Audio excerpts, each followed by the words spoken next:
W niedzielę pod kościołem to trzeba będzie bliżej wejścia stanąć. Maszyna jak z bajki.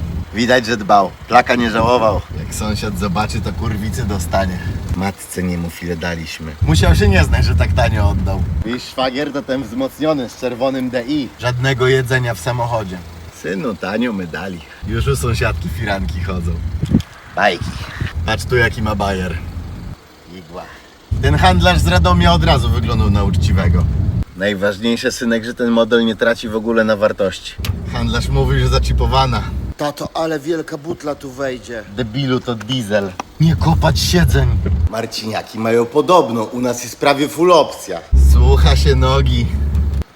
No chciałem więcej utargować. Mówię mu, że dam dycha, a on, że nie, tyle to nie. To auto nie jedzie, to auto płynie. W tym kolorze ciężko znaleźć taką. Za te pieniądze to się 2 lata pojeździ i się odda za ten sam pieniądz.